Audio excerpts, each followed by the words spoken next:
किसी ने पूछा था मैं कैसे पता करूं कि ये जो लड़की है मेरे लिए ठीक है। मैंने कहा उसके साथ वक्त गुजारता है? बोला हाँ। मैंने कहा अगर वो लड़का होती और फिर भी तू उसके साथ वक्त गुजार पाता तो वो तेरे लिए ठीक है। बच्चों में जेंडर आइडेंटिटी बहुत विकसित मत होने दीजिए। ये जो पिंक फ्रॉक और ये सब है इससे बहुत बचिए। चुटिया बना दी उसकी, काहे को बना रहे हो यार? या बना रहे हो तो लड़की की भी बनाओ। मनुष्य वासना में बह ना जाए, बह ना जाए। कोई नहीं बहता। कौन सा जानवर वासना में बह जाता है? वो खुले में रहते हैं तो भी क्या आपको ये दिखाई देता है कि वो हर समय एक दूसरे को पीछा कर रहे हैं और संभोग कर रहे हैं? ऐसा तो हमने नहीं देखा।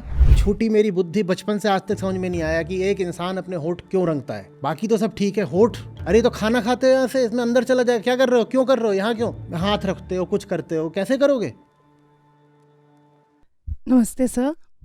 पहले तो मैं बेक़ैद होने के लिए सवाल पूछ रही हूँ, क्योंकि हमेशा मुझे ये फ़ियर तो रहता ही है, लेकिन आप ही की मदद से मैं इस पर काम भी कर पा रही हूँ।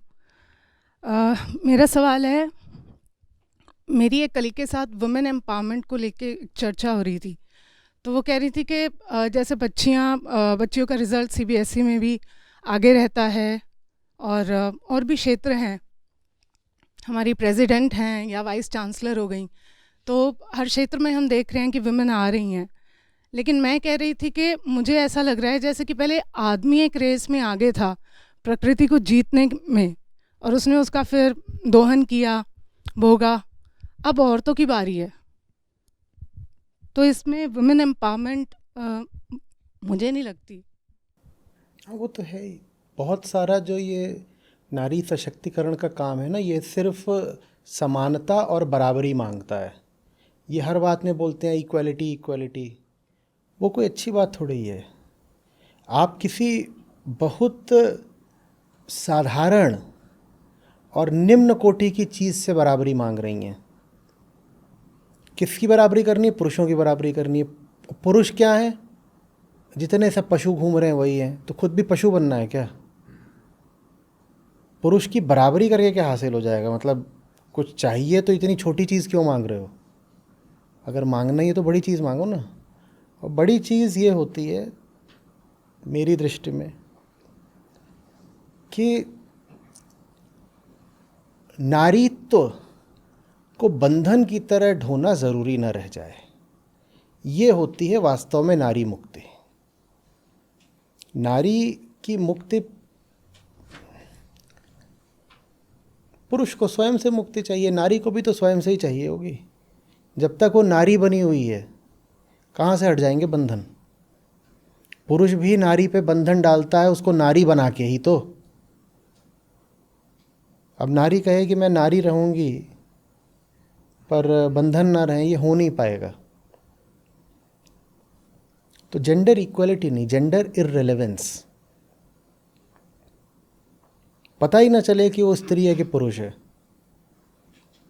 उसके भीतर जेंडर कॉन्शियसनेस रहनी ज़रूरी क्यों है? क्यों है? क्या करेगी? इक्वलिटी तो कोई, बिल्कुल ठीक कहा आपने कि पुरुषों ने भोगा है, शोषण करा है। इक्वलिटी करके अब आप भी भोगो, शोषण करो, और कर सकते हो। कितनी महिलाएं हैं जो शोषण करने में पुरुषों से भी एक कदम आगे हैं। उससे क्या होगा?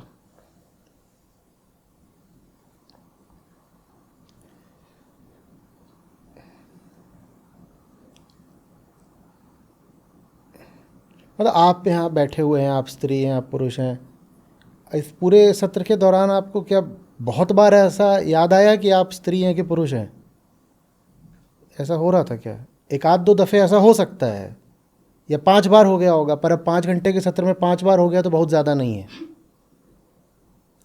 95% समय, 99% समय आपको इस बात से कोई फ़र्क पड़ रहा था, या इस बात से कोई होश भी था कि आपका लिंग क्या है? क्या लेना देना क्या है उस बात से? क्या लेना देना है? मतलब क्या है? मान लीजिए मैं एक दीवार के पीछे हूँ और मेरी जगह यही बात एक स्त्री की आवाज़ में आ रही हो, तो बात बदल जाएगी क्या? आप नहीं देख पा रहे हो कि वक्ता कौन है, और मेरी आवाज़ को बदल दीजिए, एक महिला की आवाज़ कर दी, क्या बात तो नहीं बदल गई? तो क्या फ़र्क पड़ता है? सचमुच नहीं फ़र्क पड़ता है।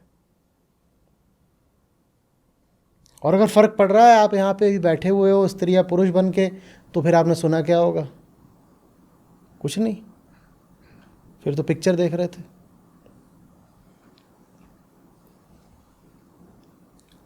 समझ में आ रही है बात?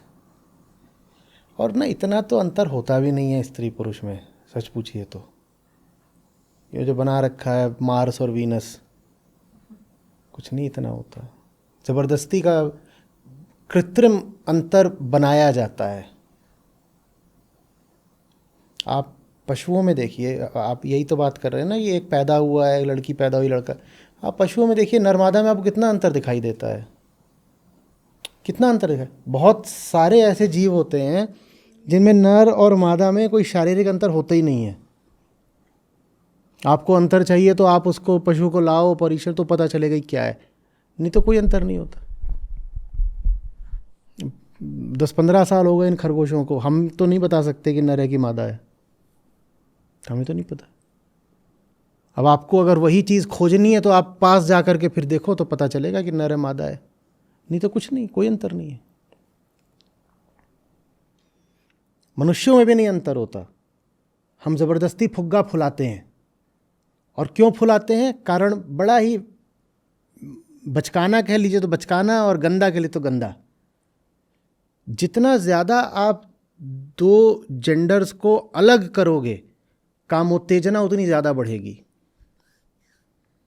दोनों को जितना अलग अलग कर दोगे ना, विपरीत के प्रति आकर्षण होता है, तो दोनों को एकदम विपरीत बना दो एक दूसरे का, तो इससे दोनों में आग और ज़्यादा लपलपा के उठेगी।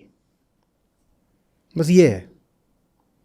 उसका बोलचाल, उसका पहनावा, उसके कपड़े, उसके गहने, सब उसका अलग कर दो, उसका चाल चलन बिल्कुल अलग कर दो, तो उससे ऐसी फिर वासना उठती है कि पूछो मत। आप में से जिन लोगों ने विदेश भ्रमण करा, उन्होंने देखा तो होगा, वहाँ पर महिलाएं चल रही होती हैं, घूम रही होती हैं, और कपड़े कई बार छोटे भी होते हैं, ऊपर से है, वहाँ से क्लीवेज है, नीचे से स्कर्ट पहन रखी है। वहाँ कौन ध्यान दे रहा है? ध्यान भी देने वाले सब देसी लोग ही होते हैं, नहीं तो स्टेयर जैसा तो वहाँ कुछ होता नहीं। हाँ, वहाँ है, वहाँ से अपना वो सबवे में है या वॉकवे पे या वहाँ पे है, आपके बगल से निकल रही, कौन किस पे ध्यान दे रहा है? हाँ हाँ, कोई किसी पे ध्यान देता ही नहीं। किसी को क्या फ़र्क पड़ता है कि किसने क्या पहन रखा है, क्या नहीं पहन रखा। पर वही आप दोनों को एकदम अलग अलग कर दीजिए, बोली एक गर्ल्स स्कूल में जाएगा, बॉय स्कूल में जाएगा, दोनों कमरा भी अलग है, जनान खाना होगा, वो पुरुषों का एरिया है, बात नहीं करनी चाहिए, ये नहीं करना चाहिए। लड़की के बोलने का अंदाज़ भी अलग कर दो कि तू झुक के बोलेगी, तू थोड़ा सा दबी हुई आवाज़ में बोलेगी, तू फुसफुसाएगी, उसका अलग कर दो कि तू दहाड़ेगा। जितना दोनों को अलग कर दोगे उतना दोनों वासना में जलेंगे। हर तरीके से दोनों को अलग कर दो। तो यही किया गया है बस, ये पूरा इंतज़ाम ही इसीलिए है ताकि आप वासना में डूब जाओ। और तुर्रा ये कि कहा जाता है कि ये इसलिए किया जा रहा है ताकि मनुष्य वासना में बह ना जाए। बह ना जाए, कोई नहीं बहता। कौन सा जानवर वासना में बह जाता है? वो खुले में रहते हैं, तो भी क्या आपको ये दिखाई देता है कि वो हर समय एक दूसरे को पीछा कर रहे हैं और संभोग कर रहे हैं? ऐसा तो हमने नहीं देखा। कुत्ते के बारे में भी क्या बोला है? हाँ, कुत्ते को लेके क्या है दोहा है? कामी कुत्ता 4 दिन अंतर रहे उदास। ये 4 दिन वर्ष में ऐसे होते हैं जब कुत्ता भी कामुक होता है, नहीं तो वो उदास माने उदासीन माने वो भी उपेक्षा करता है कि होगी यार, ये कुतिया है, क्या फ़र्क पड़ता है? कोई फ़र्क नहीं पड़ता। कुत्ता बैठा है, कुतिया बैठी, कोई फ़र्क नहीं पड़ता। तो मनुष्यों में ही ऐसा क्यों होगा कि वासना का बिल्कुल सैलाब आएगा और बहा ले जाएगा? ऐसा क्यों होगा? पर हम ऐसा होता देखते हैं, बलात्कार देखते हैं, ये देखते हैं, वो देखते हैं। वो है ही इसीलिए कि दोनों को बिल्कुल अलग अलग कर दो, और ऐसा दोनों का कर दो कि मनुष्य नर नारी को देखे और बिल्कुल पगला जाए, नारी नर को देखे कहीं ये क्या आ गया। प्रकृति ने इतने ज़्यादा अंतर नहीं बनाए हैं नर नारी में जितने समाज ने बना दिए हैं। एक एक बात तो अलग कर दी है। उसको बोलो अपने होठ रंगेगी, तू क्या होठ रंगेगी? ये मुझे छोटी मेरी बुद्धि बचपन से आज तक समझ में नहीं आया कि एक इंसान अपने होठ क्यों रंगता है। बाकी तो सब ठीक है, होठ अरे तो खाना खाते हो यहाँ से, इसमें अंदर चला जाए, क्या कर रहे हो, क्यों कर रहे हो, यहाँ क्यों हाथ रखते हो, कुछ करते हो, कैसे करोगे? सोचते सोचते भाई हम तो बचपन में तो पेंसिल भी खा रहा हूँ, लाल हो गई पेंसिल। क्या कर रहे हो, क्यों कर रहे हो?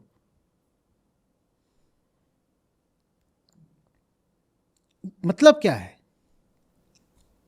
एक ही मतलब है, वासना दहकानी है, यही मतलब है। और जब वासना दहके तो बोला देखा स्त्री पुरुष संगत कर रहे थे इसीलिए तो व्यभिचार हो गया, इनको और अलग अलग करो। तो मैंने उन्हें जितना और अलग करोगे वासना उतनी दहकेगी। भाई जी लेने दो, साथ में खा पी लेने दो, खेल लेने दो। क्यों इतना डर लगता है कि ये तो बिल्कुल व्यभिचार ही करेंगे? नहीं करेंगे। कामी कुत्ता 4 ही दिन होता है, बाकी 361 दिन नहीं करते।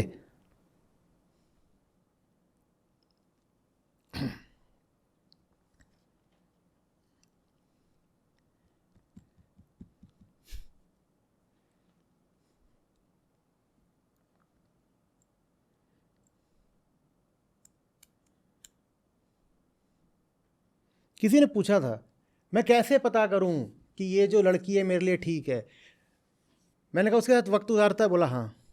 मैंने कहा अगर वो लड़का होती और फिर भी तू उसके साथ वक्त गुजार पाता तो वो तेरे लिए ठीक है।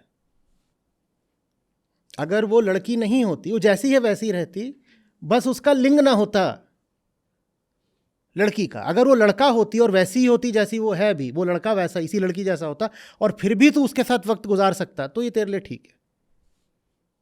उन्होंने कहा ये बात आप पते की बोली। मैंने कहा ठीक है।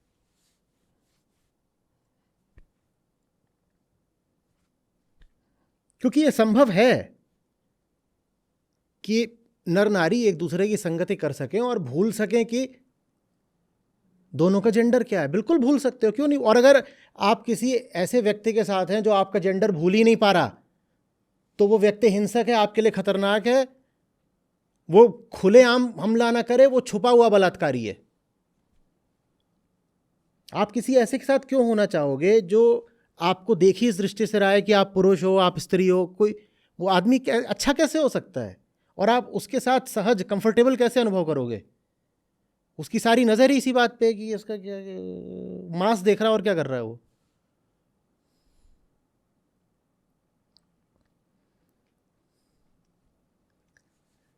चेतना के ऊर्ध्वगमन का मतलब ही यही होता है ना कि देह से अब ज्यादा मतलब।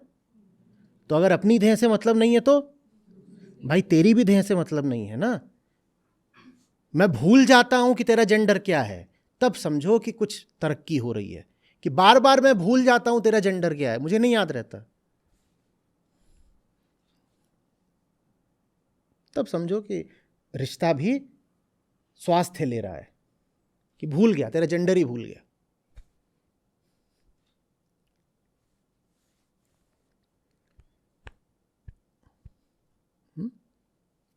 और ये फीमेल एम्पावरमेंट हो नहीं पाएगा जब तक कि पूरे समाज का ही आध्यात्मिक सशक्तिकरण नहीं होता। दो शर्तें हैं। पहली बात तो नारी सशक्तिकरण अपने आप में संभव ही नहीं है जब तक नारी और पुरुष दोनों का एक साथ सशक्तिकरण ना हो। और नारी और पुरुष दोनों का जो ये सशक्तिकरण होगा ये आध्यात्मिक सशक्तिकरण होगा। 2 शर्तें हैं। पहले तो नारी ही नहीं, नारी पुरुष दोनों का होना चाहिए। और दूसरा, वो सिर्फ कानूनी या सामाजिक नहीं हो सकता, उसे आध्यात्मिक होना पड़ेगा।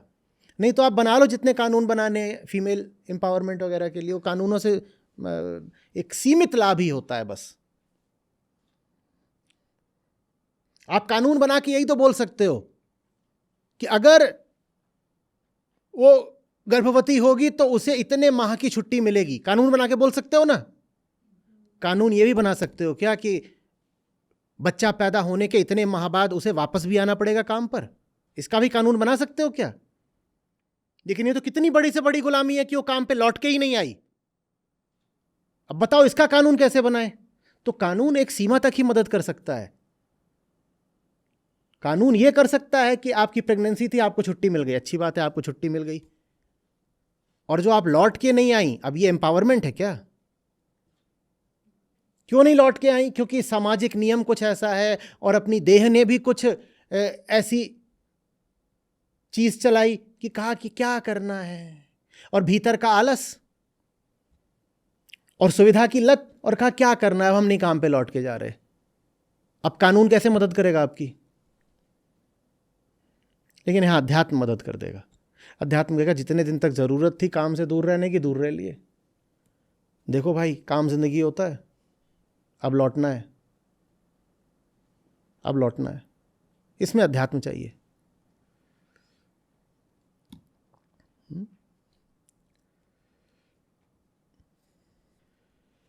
और कुछ इसमें?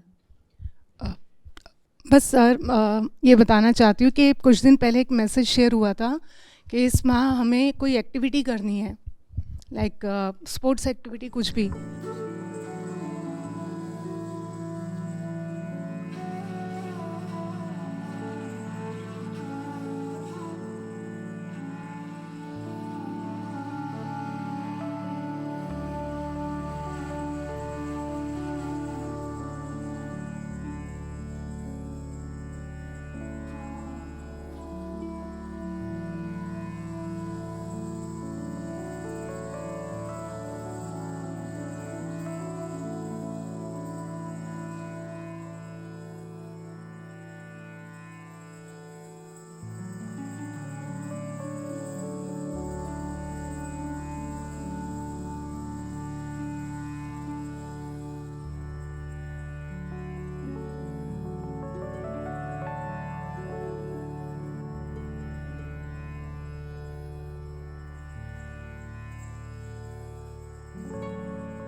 तो मैंने स्विमिंग और बास्केटबॉल उससे पहले से ही ज्वाइन कर लिया था।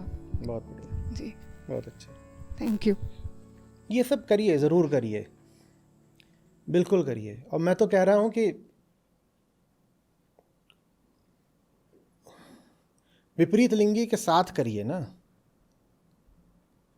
ये कौन सा खेल है जिसमें आपको अभी याद है कि ये इसका जेंडर क्या है सामने? क्यों याद रखना है भाई? ये ज़रूर है कि पुरुष थोड़ा सा ज़्यादा शरीर से, तो आप खेलोगे तो उसके जीतने की संभावना रहेगी, लेकिन फिर क्यों नहीं? क्यों नहीं? क्यों नहीं उसके साथ आप जो भी खेल रहे हो, स्विमिंग, साइकिलिंग, जो भी कर रहे हो, उसके साथ कर लो ना। क्या दिक्कत हो गई?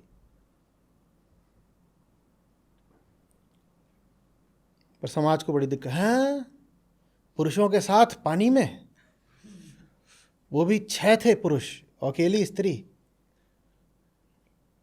पानी के अंदर। भाई तुझे 6 पुरुष एक स्त्री दिख रहे थे, मुझे 7 इंसान दिख रहे थे।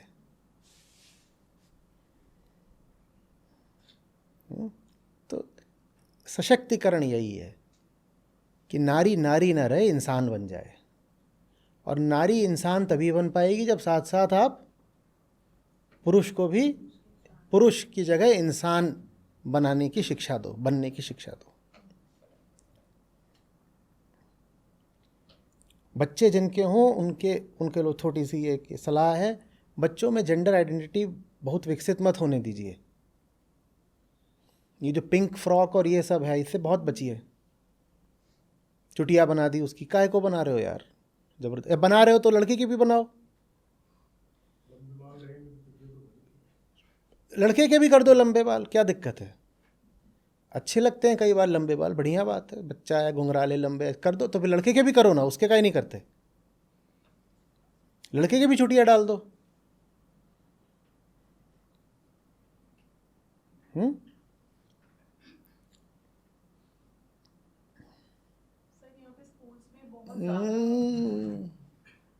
इसी पे फॉलो अप क्वेश्चन है। जैसे कि सर मैं टॉमबॉय की तरह मम्मी ने मुझे रेज किया, लेकिन उसके मेरे को पॉजिटिव्स तो बहुत मिले। नेगेटिव ये था कि मुझे खुद आइडेंटिटी क्राइसिस हो गया था। आप आइडेंटिटी ढूंढ रहे थे ना, इसलिए हो गया था। आप आइडेंटिटी तलाश रहे थे।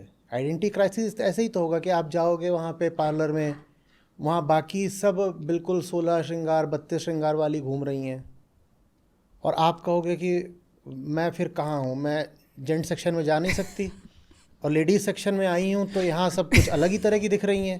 तो अब ये आइडेंटिटी क्राइसिस है। पर आपको किसी की भी तरह दिखना क्यों है? क्यों है? नहीं दिखना किसी की भी तरह।